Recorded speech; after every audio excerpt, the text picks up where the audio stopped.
बांग्लादेश की साबिक वजीर आजम शेख हसीना वाजिद को सजाए मौत होगी या नहीं। इंटरनेशनल क्राइम्स ट्रिब्यूनल 1 ने फैसला सुनाना शुरू कर दिया है। इंसानियत के खिलाफ जराइम के मुकदमे का फैसला चैनल्स पर बराह रास्त नशर किया जा रहा है। बांग्लादेश में सिक्योरिटी हाई अलर्ट है। दुनिया भर की नजरें फैसले पर मरकूज हैं। इस्तिगासा ने सजाए मौत देने की इस्तदा की है। शेख हसीना के बेटे ने धमकी दी है कि अगर उनकी जमात अवामी लीग पाबंदी लगाई गई तो बांग्लादेश में तशद्दुद की आग भड़क उठेगी।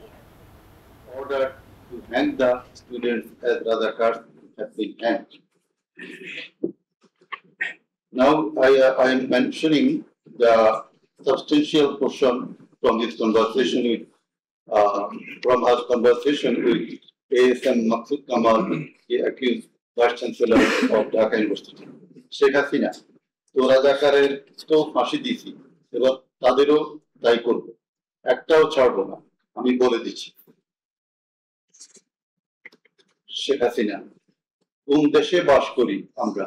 এদেরকে বাড়তে বাড়তে তো রাজাকারদের কি অবস্থা হয়েছে দেখিস নাই, সবগুলোকে ফাঁসি দিছি, এবার তোদেরও ছাড়বো না।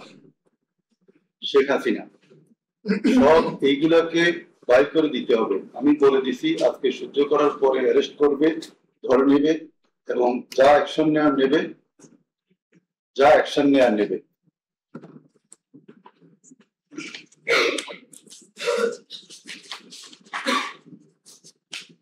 Then it also appears from the conversation with Dhaka South City Corporation Mayor Benjamin Taposh, accused Sheikh Hasina told him that she ordered to kill the protesting students by using helicopters and lethal weapons.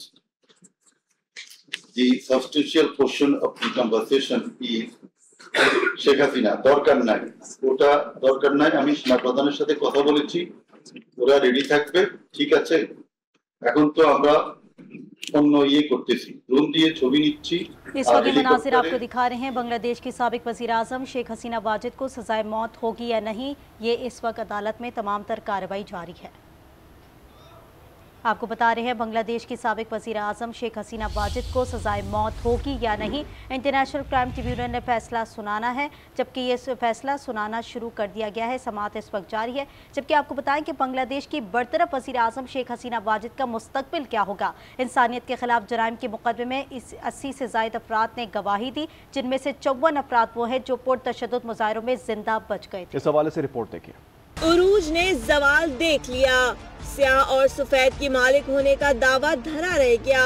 कल की सरबराह का आज और मुस्तकबिल तारीख हो गया। साबिक बांग्लादेशी वजीर आजम शेख हसीना वाजिद 1996 से 5 बार इक़्तिदार की कुर्सी पर बैठी, तहम मुजाहिरीन का खून शेख हसीना को ले डूबा।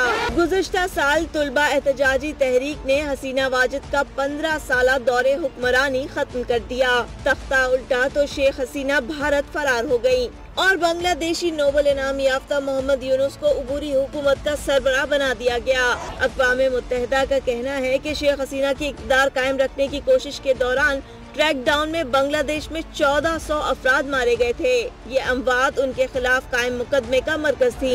इसी सिलसिले में बात करेंगे, सीनियर एंकर पर्सन शौकत पराशा हमारे साथ मौजूद हैं। शौकत पराशा साहब, वो घड़ी जेनजी रेवोल्यूशन के बाद जिसका शिद्दत से सबको इंतजार था, इंटरनेशनल क्राइम्स ट्रिब्यूनल ने फैसला सुनाना शुरू कर दिया है, क्या तवक्को है?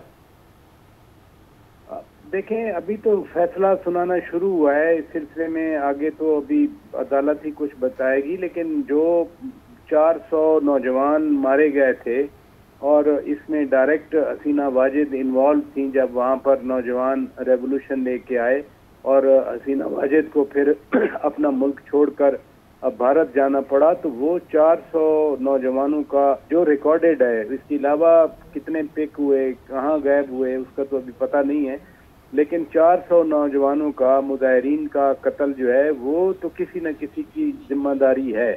और चूंकि चीफ एग्जीक्यूटिव थी, मुल्क की वजीर आज़म थी और वो एक मुतलक इनान किस्म की वजीर आज़म थी कि उन्हीं के हुक्म पे ये सारा कुछ हुआ, तो इल्ज़ामात लगे थे 5 अफराद पे जो है वो फर्द जुर्म आयद हुई थी। और फिर वो हेलीकॉप्टर के ज़रिए जब निकली तो उस वक्त भी इश्तियाद अंगेजी वहाँ पर मौजूद थी, लेकिन वहाँ की जो फौजी जो क़यादत थी उन्होंने रास्ता दिया और वो भारत में अगरतला में या उसके बाद फिर जहाँ भी वो मुकीम है अभी तक मौजूद हैं।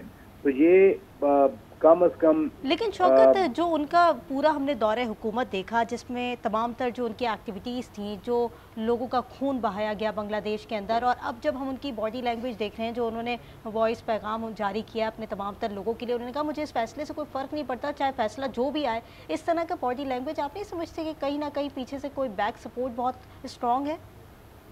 जिस तरह की उन्होंने हुकूमत की, जिस तरह की उन्होंने हुक्मरानी अंदाज अपनाया, यानी इससे पहले जो इलेक्शन हुए थे उसमें वो खुद ही लड़ रही थी, क्योंकि खालिदा ज़िया साहिबा की पार्टी बैन थी, जमात इस्लामी की तमाम लीडरशिप जेल में थी।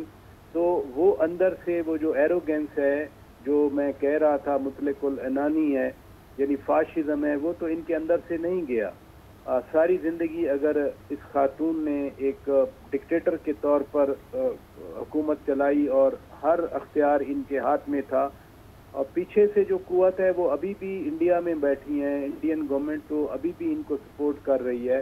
जियोपॉलिटिकल सिनेरियो ऐसा है जिसमें ये प्रो इंडिया रही हैं, और डॉक्टर यूनुस को तो इंडियन गवर्नमेंट नहीं पसंद करती। पिछले दिनों जब एक बांग्लादेश के वजीर आए हुए थे इंडिया में, तो इंडिया ने वहाँ पर बाकायदा बयान जारी किया था कि जी बांग्लादेश में जो इलेक्शन है वो इंडिपेंडेंट होने चाहिए। भाई आप कौन हैं? बांग्लादेश के अवाम एक इनकलाब लेके आए हैं, ये कोई अच्छा शौकत भाई साहब, लेवल ये देखें आप इनका कि इनका बेटा कहता है कि अगर अवामी लीग पर बैन लगाया गया, पाबंदी लगाई गई, तो फिर पुरतशद्दुद वाक़यात के लिए तैयार हो जाएं।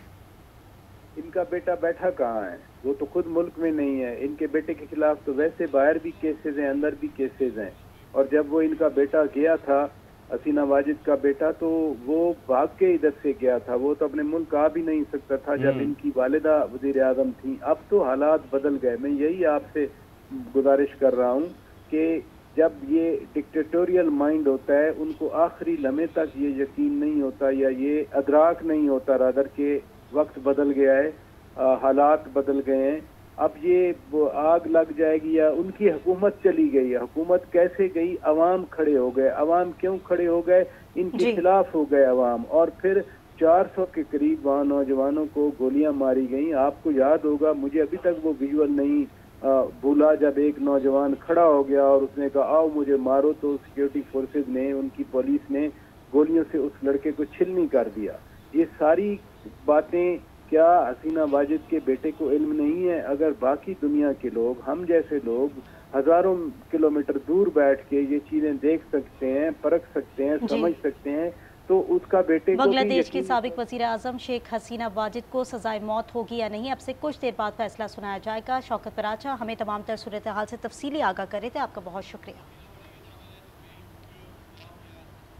मुझ पर लगाए गए इल्जामात झूठे हैं, इस हवाले से मैं ऐसे फैसलों की परवाह ही नहीं करती। अदालती फैसले से कबल बांग्लादेश की बरतरफ वज़ीर आज़म शेख हसीना वाजिद ने अपने हामियों के नाम ऑडियो पैगाम जारी कर दिया। कहा मोहम्मद यूनुस की अबूरी हुकूमत नहीं चाहती कि अवामी लीग इंतखाबात में हिस्सा ले। बांग्लादेश का आइन मुंतखब नुमाइंदों को ज़बरदस्ती हटाने को जुर्म करार देता है। अवामी लीग को ख़त्म करना इतना आसान नहीं। अवामी लीग निचली सतह से वजूद में आई है। लोग इस करप्ट और दहशतगर्द यूनुस और इसके मावलीन को बताएंगे कि बांग्लादेश को कैसे दुरुस्त समत में लाया जा सकता है। इंसाफ अवाम खुद करेंगे। शेख हसीना ने इंसानी हुकूक की खिलाफ वर्जी के इल्जामात को रद्द करते हुए अपने हामियों से कहा कि उन्होंने 10 लाख रोहिंग्या पनाह गुज़ीनों को तहफ़्फ़ुज़ दिया। मैंने अपने वालिदैन बहन भाइयों को खो दिया है, मेरा घर जला दिया गया है।